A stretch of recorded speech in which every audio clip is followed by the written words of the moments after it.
America, we believe in freedom of speech. All speech. We don't want to silence anybody. So, next guest is from Texas. His name is Dan Miller, and he's going to talk about the Texas movement. So, without further ado, Dan.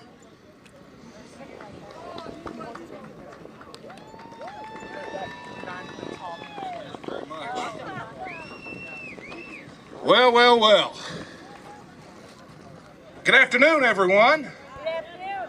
Oh, come on now. I know it's hot. Good afternoon, everyone. Good afternoon. Where are my Texans at? Right here. You know, it's a wonderful day to be here, right here in Texas.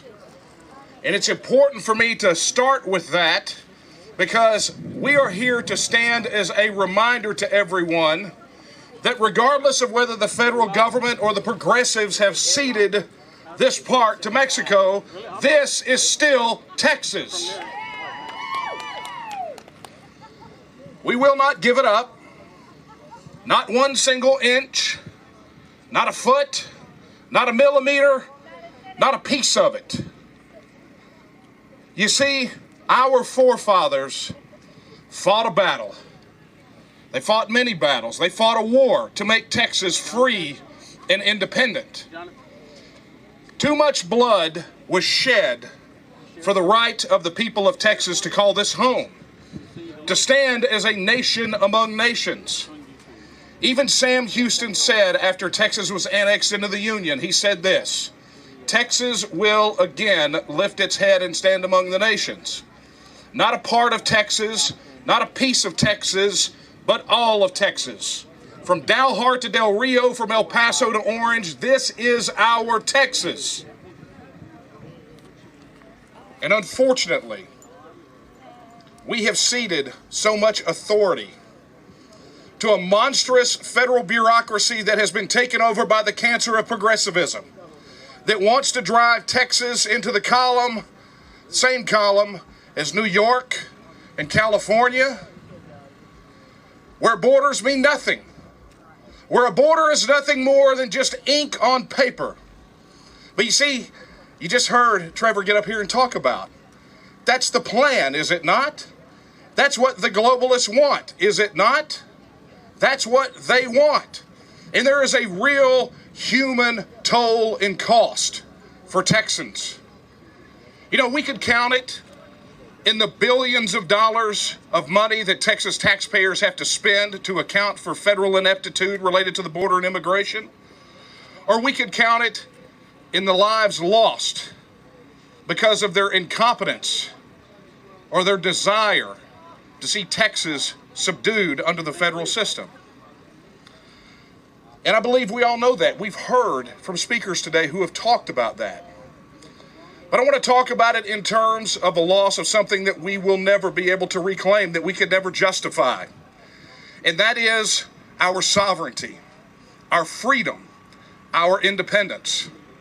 How many people here are fans of our governing document? Now, I'm going to assume you mean the Texas Constitution, because that's how I roll. But I'm going to tell you these words. Article 1, Section 1 of the Texas Constitution, the Bill of Rights, says that Texas is a free and independent state. And it says that the perpetuity of the Union depends on the right of local self-government unimpaired to all the states.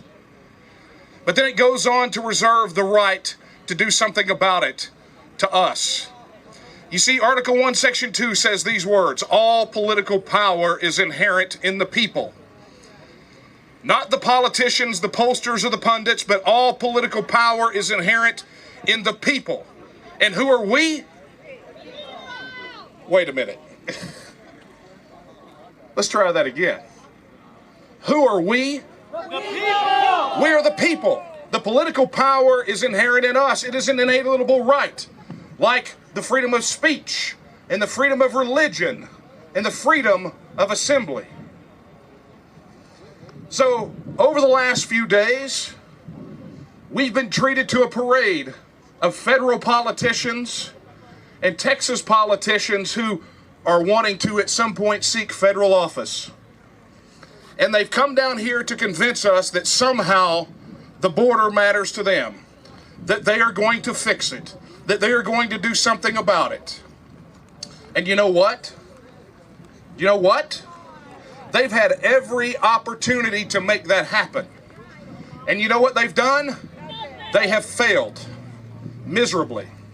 So the right that we have is for us to reclaim our right of self-government, to fulfill Sam Houston's words, to raise our head and stand among the nations again. Because let me ask you this question. Do you trust the people of Texas to secure our border, or 2.5 million unelected federal bureaucrats? Texas! So I'll leave this with you and I'll ask you this final question because I'm getting the wrap-up signal. Luckily, I didn't get a shepherd's hook, right? Let me ask you this question. Knowing what you know right now about the border, seeing the decades of abuse and mismanagement by people like Pelosi and Schumer and the ones that came before them, if Texas was an independent nation right now, sovereign in every respect of the word, we had control of our immigration policy and our border, we had our own money, we had our own military, we had our own passports and our own embassies, and we were self-governing right now. If a vote were held to join the Union right now, would you vote to join? No! Well, if you wouldn't vote to join, then why in the hell would you ever vote to stay? If we're going to secure our border and fix the immigration system, then we're going to have to do it as a nation among nations. And I can tell you this, when it comes time to put money on who can solve it, for me, my money will be on the people of Texas every single solitary time.